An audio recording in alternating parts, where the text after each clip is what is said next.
Banyak yang menjuluki daerah ini salah satu kota tertua di Sulawesi Tengah. Bangunan tua yang konon merupakan peninggalan zaman Belanda masih banyak berdiri kokoh di wilayah ini.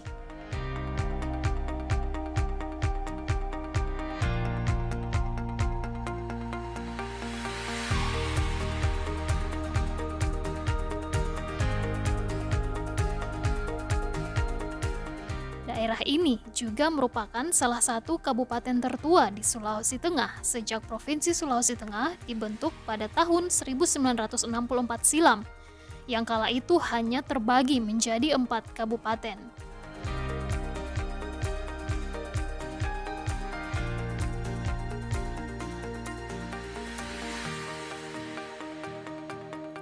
Adalah Donggala.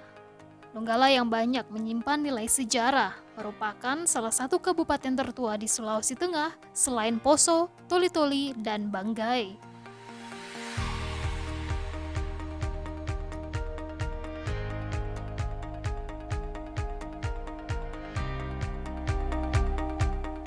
Sebagai salah satu kabupaten tertua di Sulawesi Tengah, Donggala banyak dikenal karena wilayahnya yang memiliki banyak potensi. Dari sektor pertanian, peternakan, perkebunan, kerajinan, pariwisata, hingga kuliner yang bisa memanjakan siapa saja yang berkunjung atau melancong ke wilayah yang sebagian besar berada di pesisir pantai ini.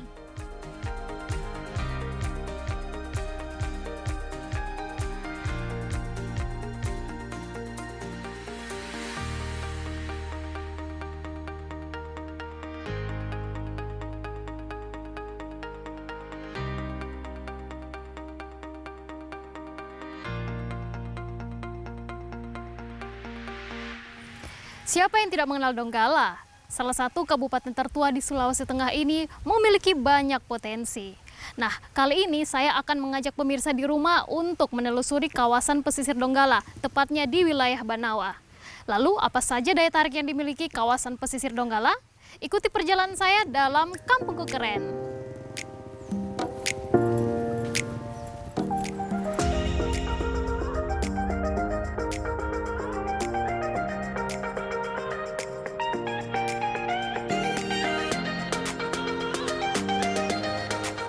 Saya akan mengawali perjalanan dari wilayah paling selatan di Kabupaten Donggala yang berbatasan langsung dengan Provinsi Sulawesi Barat, tepatnya di wilayah selatan Banawa yaitu Desa Lembah Sada.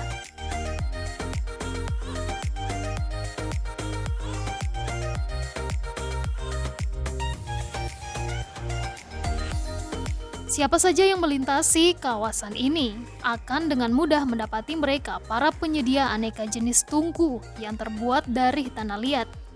Keberadaan mereka menjadi pemandangan tersendiri. Memang desa ini sangat terkenal dengan penghasil tungku.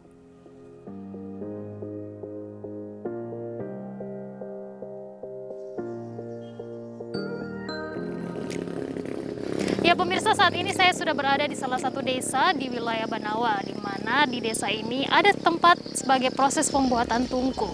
Di mana tempatnya? Langsung saja kita pergi ke sana.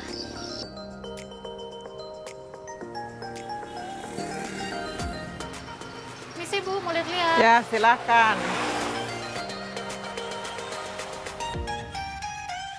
Di salah satu tempat yang banyak menyediakan berbagai macam tungku hasil kerajinan ini, saya disambut oleh seorang pedagang, Ibu Samsiar. Samsiar termasuk salah satu warga yang telah menggeluti usaha rumahan ini sejak puluhan tahun silam.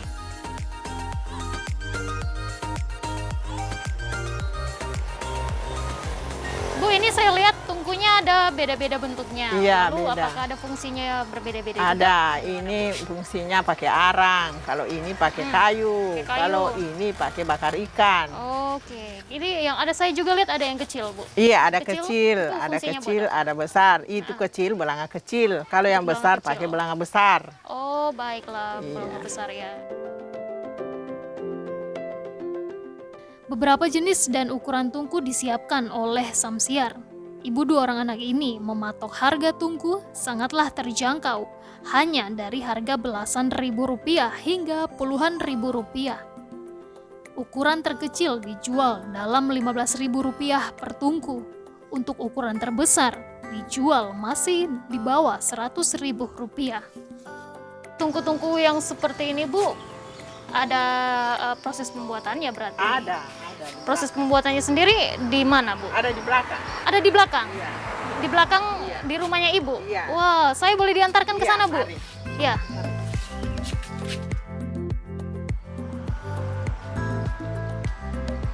Bukan hanya di tempat penjualan tungku, saya juga ingin melihat dari dekat bagaimana proses pembuatan tungku yang terbuat dari bahan baku tanah liat ini.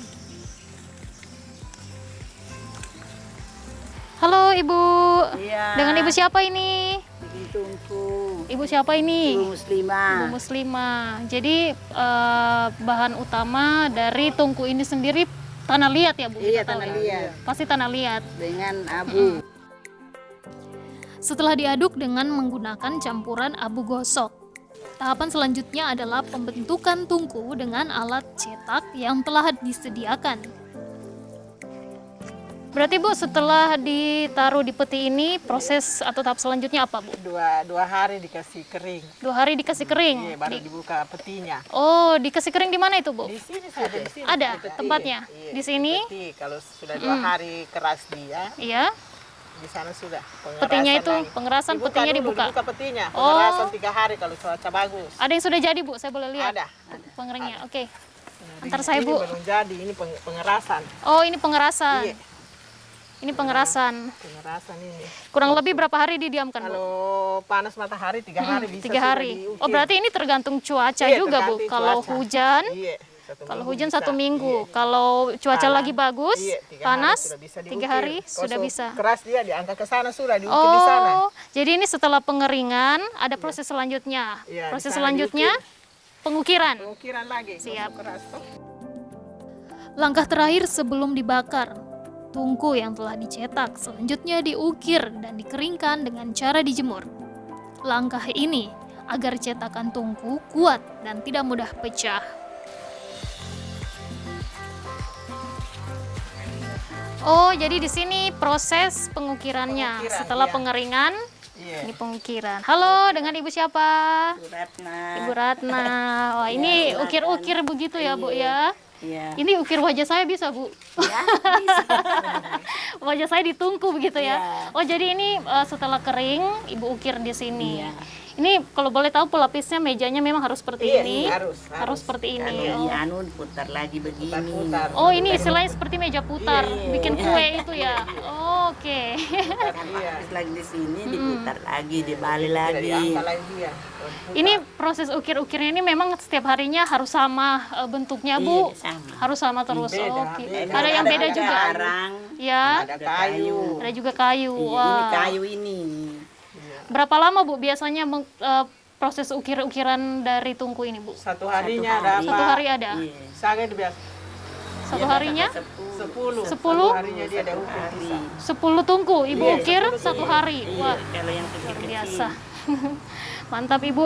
Ini berarti kalau yang besar seperti ini, apa sulit Bu kalau ukir-ukir seperti itu? Ada hal tersulitnya? Sama saja. Iya. Tiada sulit sama. Tiada semua. sulit sama Iya. saja. Sama semua Baik, perbedaan baik, cuma baik. berat kalau Berat besar. ini. Berat. Kalau dia Kalau yang kecil. berarti ini yang angkat 2 orang. 2 orang Iya, kalau dua besar, kalau cuma kecil Ya, cuma sendiri. sendiri ya.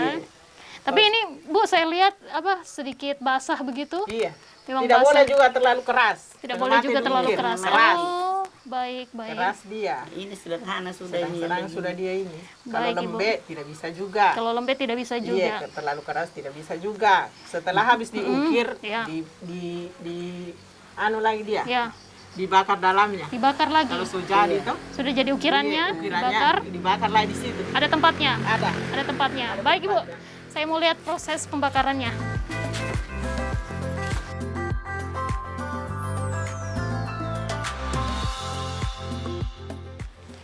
Berarti setelah pengukiran tadi Bu, langsung proses pembakaran. Pembakaran Ya. dalamnya. Mm-mm. Itu sudah hasilnya, keras dia sudah. Ini fungsinya buat apa Bu dibakar supaya seperti ini? keras, lepas Supaya dari keras. tempat duduknya ini. Oh, lepas dari tempat yang menyokong ini Iya, ya. Oh, iya. siap. Berarti ini Hasilnya. itu hasilnya? sudah. Iya. Oh, baik Ibu. Ya, ini sudah hasilnya. Baik. Setelah dia putih nanti, lepas dari tempat duduknya, baru dibakar lagi di belakang. Oh, ada lagi proses Ada pembakaran tempatnya, kedua. Pembakar kedua. Itu fungsinya Satu badan dia, satu badan untuk Pak, semuanya Semuanya, dibakar iya, itu semua semuanya. tungku. semua tungku. Baik. Tungku dibakar hingga berwarna merah. Setelah itu tungku siap dipasarkan. Tidak sedikit pengguna jalan di jalur Trans Sulawesi Makassar Palu ini tertarik untuk melihat maupun membeli kerajinan tangan yang sebagian besar dilakukan oleh kaum Hawa ini. Kerajinan tangan warga di wilayah ini banyak dimanfaatkan oleh masyarakat, seperti mereka para penjajah kuliner khas daerah, seperti surabe atau surabi maupun dange. Makanan tradisional dengan menggunakan bahan baku sagu yang banyak berjejer di sudut-sudut strategis kota.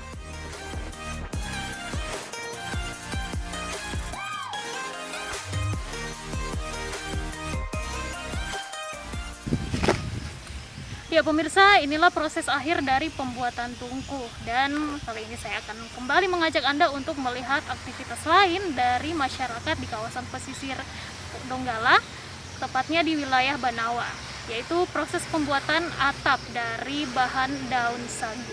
Ikuti saya terus di Kampungku Keren.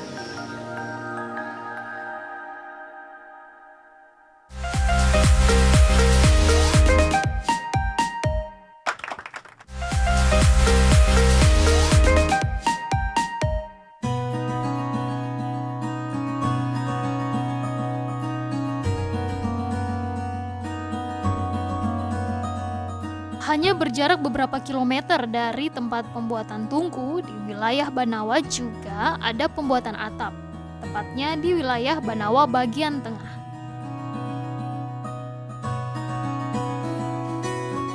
Tidak berbeda dengan pembuatan tungku, pembuatan atap dari daun sagu ini juga banyak dilakukan oleh kaum perempuan. Sebagian besar dari mereka adalah para lansia. Permisi Ibu. Ya, mari. Saya boleh melihat proses pembuatan atapnya? Ya, boleh. Ya. Jadi Ibu sedang ngapain ini, Bu? Ibu ada apa ini? Bajait. Oh, bagaimana proses menjahitnya itu, Bu? Dijahit. Ya, pemirsa, saat ini saya sedang berada di tempat pembuatan atap yang terbuat dari bahan sagu, yang tentunya masih dari kawasan pesisir Donggala di wilayah Banawa. Lalu bagaimana proses pembuatan dari atap ini? Langsung saja kita lihat ya. Ya, Bu, prosesnya pertama ini daun sagunya diambil di mana? Di dalam. Di dalam di mana itu, Di Bu? dalam sagu di situ. Oh, di sekitar sini ada pohon sagu begitu ya. Kemudian daunnya diambil di Iya. sana. Terus untuk mengambil daun sagu sendiri, Bu, susah atau gampang? Ya, susah. Susah. Susah. Susahnya di mana? Susahnya banyak bapece, batusu. Banyak duri ya di sana Iya, ya, banyak duri. banyak duri menusuk-menusuk. Iya. Ini juga banyak ini ya. Medannya tidak, jalan ke sana itu tidak juga mudah begitu, Bu ya. Tidak mudah Banyak jalan. pece Iya, begitu pece. istilahnya. Nah, setelah daun sagunya ini diambil, diapakan lagi, Bu, setelah itu? Habis diambil, baru dijahit. Oh, habis diambil, lalu Baru jahit. dijahit. Daun sagunya itu, Bu, harus yang hijau begini atau yang kering? Gimana, Bu? Yang hijau-hijau bagus. Oh, yang hijau-hijau ini diambil, Iya. langsung dikumpulkan, kemudian dijahit. Iya, dijahit.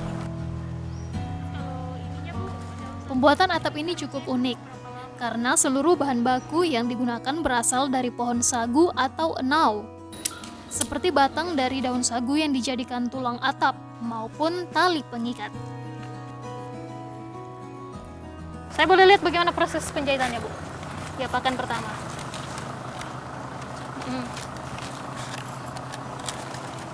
Dimasukkan ke situ, Iya, terus baru. kemana lagi, Bu? Baru Lanjut saja, Bu, lanjut sampai dia selesai banyak, saya mau lihat.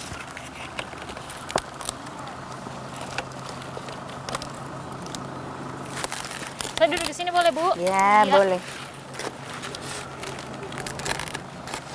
Oh, di situ juga masih ada itu, Bu ya? Iya, masih Mau ada. dipakai juga? Masih dipakai. Ini ya, yang ini. Iya. Saya ambil juga, Bu ya.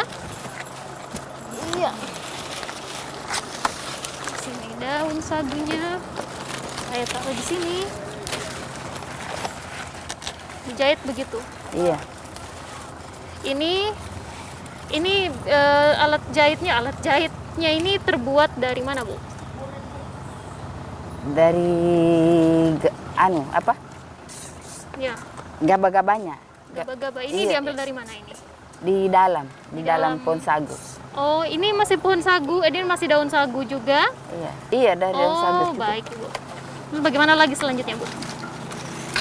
Oh, ditusuk langsung ke situ. Iya, Jadi satu-satu daunnya semuanya langsung ditusuk saja. Iya. Seperti kayak menjahit ini ya, baju Iya. ya, Bu? Iya.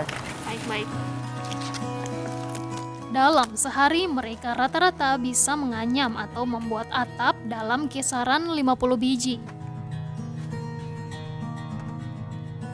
Atap hasil kerajinan kaum ibu di wilayah Banawa bagian tengah ini biasanya dijual dalam kisaran 2.000 hingga 3.000 rupiah per biji.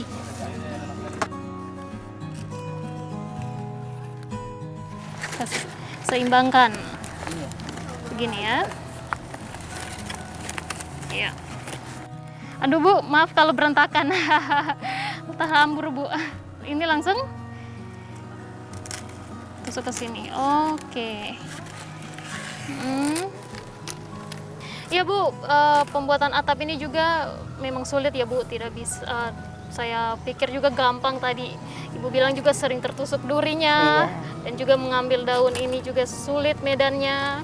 Nah, pemirsa, setelah dari sini saya akan mengajak Anda untuk pergi ke wilayah pesisir, di mana tempat tersebut merupakan tempat persinggahan para pengguna jalan Trans Sulawesi yang biasanya dari Sulawesi Barat ke Kota Palu. Terus ikuti saya dalam Kampungku Keren. Ibu, saya permisi dulu ya, Bu Iya. ya. Terima kasih sudah mengajak Ya, saya, Bu. sama-sama. Mari, Bu. Ya. Saya lewat sini ya, Bu. Permisi.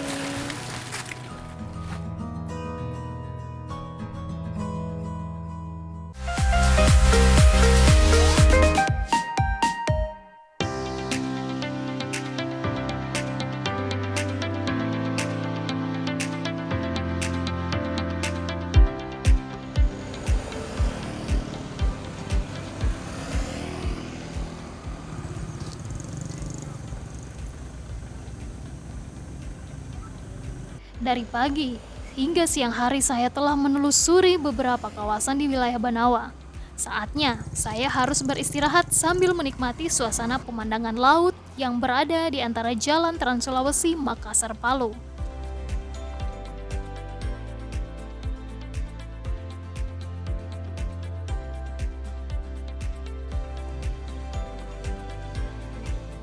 Ya, tempat ini banyak dijadikan tempat beristirahat para pengguna jalur Trans Sulawesi Makassar Palu ataupun sebaliknya.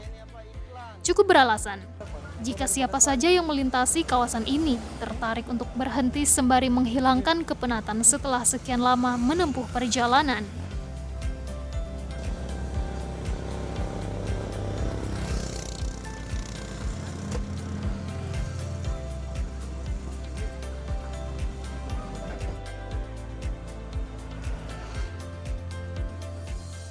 Pemandangan laut lepas dari ketinggian menjadi daya tarik tersendiri kawasan ini.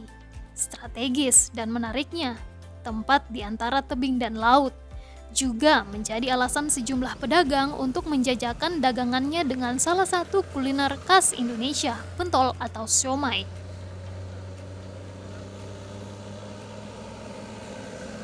Nah, sembari saya menikmati indahnya pemandangan di kawasan ini, saya juga ingin menikmati jajanan yang ada di tempat ini. Apakah dia? Siomay. Kita langsung coba aja ya.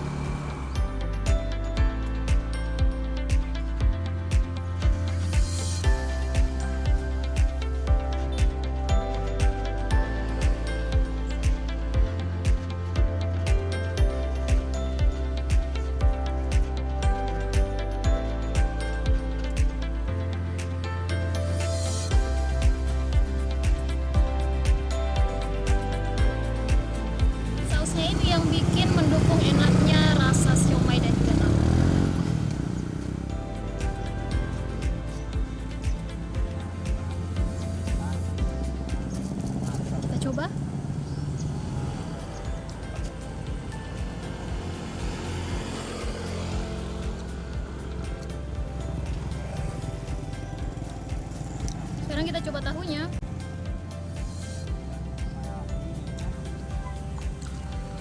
Nah, saat ini saya akan mencari pengguna jalan yang sedang beristirahat di kawasan ini gitu. Kita tanya-tanya mengenai suasana di sini. Ikuti saya terus ya.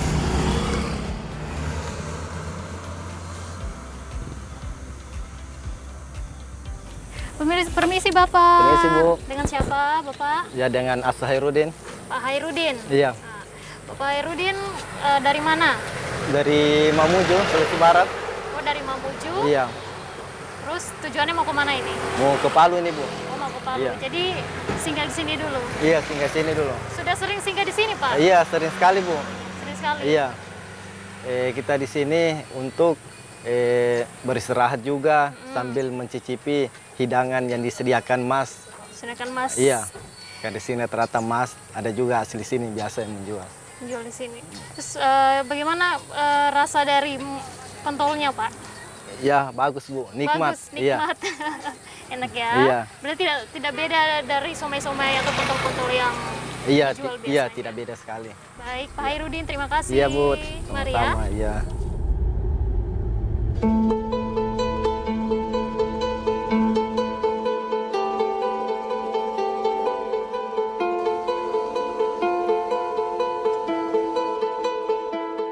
Mentari terus bergerak ke ufuk barat. Tidak terasa, hampir seharian saya menelusuri kawasan pesisir Donggala dari bagian selatan Banawa hingga ke bagian tengah Banawa. Pemirsa, saya begitu menikmati indahnya pemandangan di kawasan ini. Tadi saya juga sudah mencoba jajanan siomay yang ada di sini dan juga melihat keindahan laut, keindahan dari pemandangan yang ada di sini. Dan saat ini matahari sudah tampaknya akan terbenam atau momen-momen sunset sudah ada di depan. Nah, ada salah satu pantai yang cukup terkenal di wilayah ini, yaitu Pantai Hayalan. Lalu bagaimana suasana di sana? Ikuti saya ya.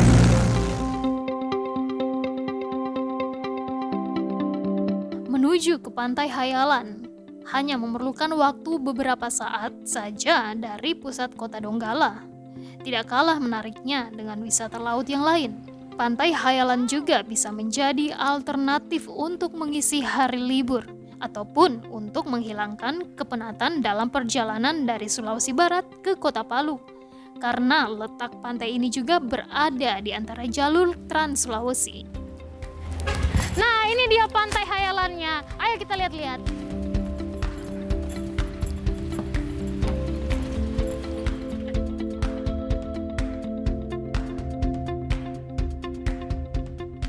Meski belum dikelola secara profesional, pantai yang menghadap laut lepas ini juga sangat menarik untuk melihat momen saat terbenamnya matahari atau sunset. Pantai Hayalan yang tidak jauh dari pusat pemerintahan Kabupaten Donggala menjadi akhir perjalanan saya dalam menelusuri kawasan pesisir Donggala dengan berbagai daya tariknya. Ya pemirsa, demikianlah perjalanan saya sampai di Pantai Hayalan. Dan kita juga sudah bersama-sama tadi melihat proses pembuatan dari tungku, atap yang terbuat dari bahan sagu, dan juga kawasan Trans Sulawesi sebagai tempat persinggahan dari pengguna kendaraan atau pengguna jalan. Dan nantikan Kampungku Keren hanya di TVRI.